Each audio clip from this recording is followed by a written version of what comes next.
জয়গুরু প্রণাম।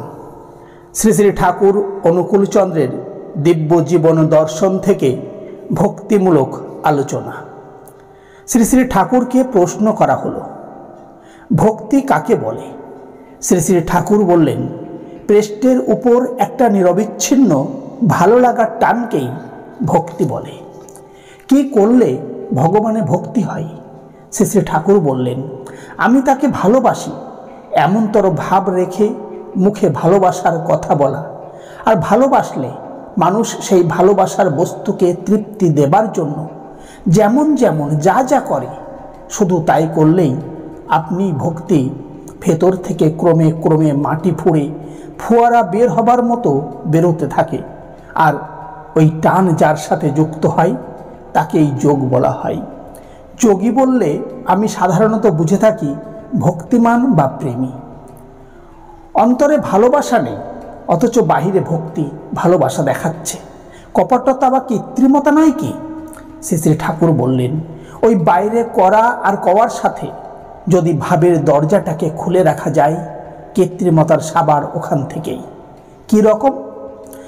শ্রী শ্রী ঠাকুর বললেন, মনে করুন আপনি মুখে হরদম বলছেন আপনি তাকে ভালোবাসেন আর করছেনও তাই। এর সাথে সাথে যদি আপনি ভাবতেও থাকেন তেমনতর, কিংবা ওই করা ও কওয়ার বিপরীত কিছু না ভাবেন, তাহলেই আস্তে আস্তে দেখবেন ভক্তি কেমন করে গজিয়ে ওঠে। আর প্রত্যেক স্নায়ুতে স্নায়ুতে বোধ করতে থাকবেন, কাউকে ভালোবাসলে বুকখানা যেমন করে ওঠে ঠিক তেমনি হতে থাকবে। দেখবেন আস্তে আস্তে হয়তো প্রেমিকই পাগল হয়ে উঠতে পারেন। তাহলে কপট ভক্ত হই কখন?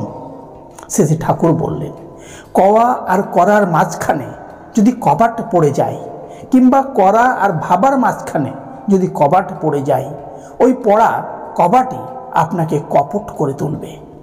তাহলে যারা যা নয় অথচ অভিনয় করতে পারে ভালো, তারাই তো ভক্ত হতে পারে।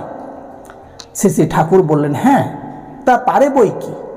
ওই কওয়া করা আর ভাবার সাথে এক তানতা থাকে। দেখুন, ছোটকালে একদিন শুনেছিলাম এক বেশ্যা মা নাকি জয়দেবের বউ সাজত।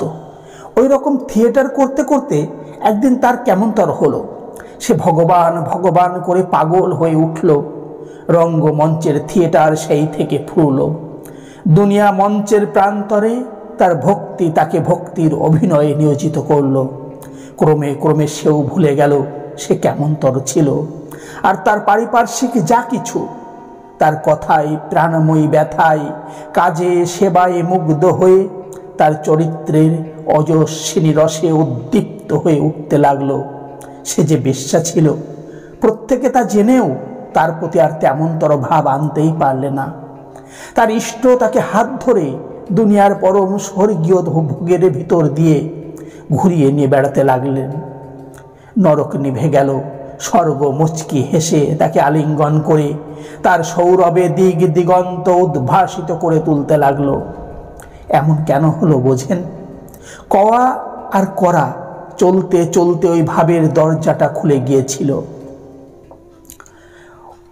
এইরকম অভিনয় করতে করতে লোকের পুজো পেয়ে তার মন পুজো পাবার দিকে চলে গিয়ে আসল খেই হারাতে পারে নাকি? শ্রী শ্রী ঠাকুর বললেন, দূর শালা, পাগলা বেহুদ্দে নাকি? সাতকাণ্ড রামায়ণ পড়ে সীতারামের পিসি?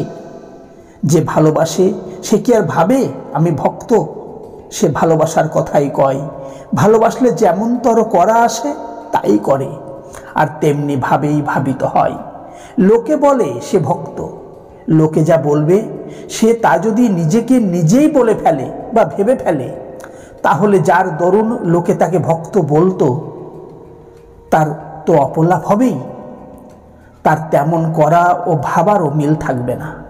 কায়দা করে করতে গিয়ে অনেকে বেফাস করে ফেলবে, কারণ সে তো মনে মনে ভাববে লোকে তাকে কেমন করে ভক্ত বলবে। তারই কায়দা ফায়দা কওয়া করা ভাবার ভিতরকার দরজা আপনি থেকেই পড়ে যাবে। আর এই পড়া দরজা থেকে মানুষ টপ করে ভাববে আর বলে ফেলবে ক প আর ট। তাহলে দেখুন কত তফাৎ হয়ে গেল। তাই তার ভাগ্যে পুজোর বদলে গোজাই স্বাভাবিক। অনেকে বলে থাকেন ভাব গোপন করলেই সেটা বেড়ে যায়, আর যারা মুখে খুব বলে তাদের ভেতরটা ফাঁপা। শ্রী শ্রী ঠাকুর বললেন, হ্যাঁ তা যাই, যদি করা কওয়া আর ভাবার ভেতর কোনো অবরোধ না রেখে কোনো একটা খুলে রাখা যায়। যেমন কারো কওয়া কম, করা খুব বেশি, হয়তো কারো কওয়া করা সমান, আবার কারো কওয়া বেশি করা কম। কওয়া বেশি এটা কিন্তু ভালো নয়, এতে মানুষের ভাব সম্পদ গভীরতা লাভ করে না, তাই তারা ক্রমে বাস্তবতায় অনুপযুক্ত হয়ে ওঠে। আর কওয়া কম করা বেশি, এতে বরং ভাবের গভীরতা ঢের বেশি হতে পারে। কারণ খুব ভালো করে যাই করতে যাওয়া যায়, ভাবের সম্বেগও সেখানে তত লাগে। মোটের উপর সাধারণত করা কওয়া ও ভাবার এক তানতাই ভালো, এতে কোনো কিছু চাপা পড়ে নিভে যাওয়ার ভয় কম। ভক্তিমার্গে যদি বিপদ না থাকতো তাহলে দেশে এত কপট ভক্তের ছড়াছড়ি কেন? আর সেই কপট ভক্তির অনুসরণই তো আমাদের দেশে ধর্ম বলে আখ্যাত। শ্রী ঠাকুর বললেন, লেখা নেই পড়া নেই চিরবিশ্বাস নাম। এক গায়ে চিরবিশ্বাস নামে একজন হাকিম হয়েছিল।